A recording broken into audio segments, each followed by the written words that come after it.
3 million plus US TV, 4 million plus US TV. They talked about, we'll fight White, but it has to include Joshua. At first I was like, look, they're two different people, two different fights. Then we started talking about, actually, maybe we can marry those two fights together. It would have made sense, actually. But I don't think he wanted to fight Dillian White. And for that kind of money, looking at it now, he was probably right. Because he may lose to Dillian White. I fancy Dillian White may win that fight. And for $5 million, I don't think he wanted the risk. You know, he never really showed a desire to fight Klitschko. Shelley made that clear. He didn't want a piece of Klitschko back then after 34, 35 fights.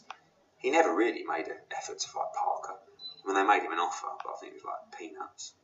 So he's never really made an offer to a real big play to try and unify. Now I think he sees Joshua, you know, maybe he feels like Joshua didn't look that good against Parker. It was a different kind of performance. After the Ortiz win, I think he's high, pardon the pun. And I think that he's full of energy and he's, you know, he feels like he's on top of the world, he's unbreakable. He starts saying deluded stuff like, I'm two different people. And like, you know, he talks about a dead body in the ring. That wasn't me talking, that was the Bronze Bomber. I mean, that's weird stuff. But, you know, he's definitely one person. So then things went on. Then Joshua was like, okay, let's try and make, you know, let's look at the numbers, let's make him an offer. Now, we always appreciated that the UK, there was less money there than the US. Not masses, but definitely less money. So we made him an offer of $12.5 million to fight Anthony Joshua. We felt like it represented about 30% of the pot. Okay? So they didn't come back to us on that offer. They felt it was disrespectful, it was a joke, etc., etc. That was a cute jab you threw at Brendan Sharp. But here is my issue with dear Mr. Hearn. You earn with Hearn, right? Okay, cool. You earn with Hearn. Why are you taking shots at a journalist / former fighter? Why is that a preference point for you?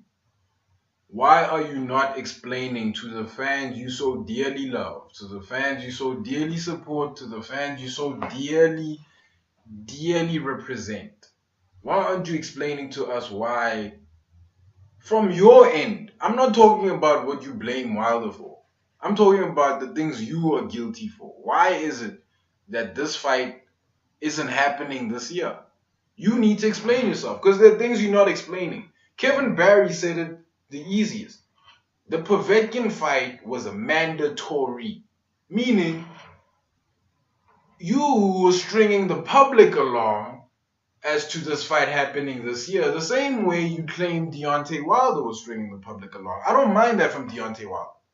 He needs to create that energy. This fight will be the biggest fight of his life. He is going to get his retirement money from this. He is going to leave the sport from this. I understand why he's doing that. You doing that as a promoter, I have a problem with. You want to know why? When Dana White and Conor McGregor made the Floyd Mayweather fight happen, they only started hyping it. Well, they started hyping it before and after, right? But that was a short window to get as many people into this fight as possible. Because if you know anything about boxing, my guy, you know that it's not going to take a Conor McGregor to beat Floyd Mayweather. It's going to take a Vasily Lomachenko mixed up with a Triple G, all in a Jamal Charlo body, cut down all the way to 147 with insane trash talking skills to beat Floyd Mayweather. It's not going to take a Conor. Look, man, even people who thought Conor was going to win are MMA diehards. You need to explain yourself, Eddie Hearn. You really need to explain yourself why this fight didn't happen because you led us along. Let me know what you guys think. Like, comment, subscribe, and I'm out. By unanimous decision. I see you walking around. You've been screaming George, even though you just beat BJ Penn in an outstanding fight. What's on your mind right now? I don't think George is hurt. I think he's scared. I think he's scared to fight everybody right now. What's up? Where you at, George? This is obviously